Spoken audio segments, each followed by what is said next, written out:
में तो भागवत में सुखदेव जी ने राधा जी का नाम नहीं लिया है, पर क्या भागवत में सच में श्री राधा जी नहीं है?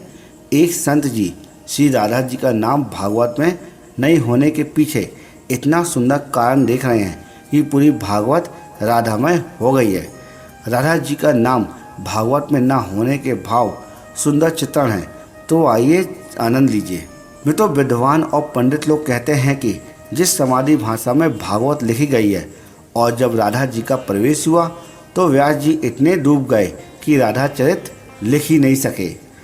में तो सच तो यह है कि जो पहले श्लोक में वर्णन की गई है, इसमें श्री कृष्णाय में श्री का अर्थ है राधा जी को नमन किया गया है। में तो सुखदेव जी पूर्व जन्म में राधा जी के निकुंज के शुक्र थे। निकुंज में गोपियों के साथ परमात्मा क्रीड़ा किया करते थे। सुखदेव जी सारे दिन राधे राधे राधे श्री राधे राधे राधे जपा करते थे। ये सुनकर श्री राधे जी ने हाथ उठाकर तोते को अपनी ओर बुलाया। तोता आया और राधा जी के चरणों में वंदना करने लगा।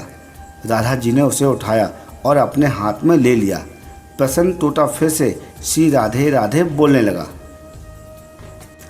में तो राधा जी ने कहा कि हे सुख, अब तू राधे राधे के स्थान पर कृष्ण कृष्ण कहा करो, ये मुझे अधिक प्रिय है। इस प्रकार राधा जी तोते को समझा रही थी। उसी समय श्री कृष्ण वहाँ पर आ जाते हैं और राधा जी उनसे कहती हैं कि ये तोता कितना मधुर बोलता है। ऐसा कहते हुए सुख को ठाकुर जी के हाथ में दे देती हैं। में तो राधा जी के द्वार पर राधा नाम रटने वाले सुख को सीधे भगवान की कृपा छाव प्राप्त हो गई। वो उनके हाथ में पहुंचकर धन्य भाग हुआ। मित्रों, इस प्रकार श्री राधे जी ने सुखदेव जी को ब्रह्म के साथ प्रत्यक्ष संबंध कराया। जो ब्रह्म के साथ संबंध कराए वही तो सद्गुरु होता है। इसलिए सुखदेव जी सद्गुरु श्री राधे जी हैं और सद्गुरु होने के कारण भागवत में श्री राधे जी का नाम नहीं लिया गया। में तो सुखदेव जी ने अपने मुख से राधा अर्थात अपने गुरु जी का नाम नहीं लिया। राधा जी का नाम भागवत में न आने का दूसरा कारण ये भी है कि जब सुखदेव जी राधे शब्द का चिंतन कर लेते हैं तो वो उसी पल श्री राधे जी की भक्ति में डूब जाते हैं। और सद्गुरु का चिंतन करो तो डूबना स्वाभाविक सी बात है।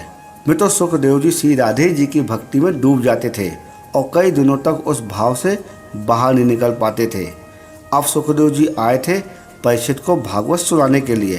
राजा परीक्षित के पास केवल 7 दिन ही बचे हुए थे। 7वें दिन उन्हें तक्षक नाग डसने वाला था। फिर यदि राधा नाम स्मरण में सुखदेव जी फिर से डूब जाते तो भागवत कथा पूरी कैसे होती। इसलिए श्री राधे जी का नाम भागवत में नहीं आया।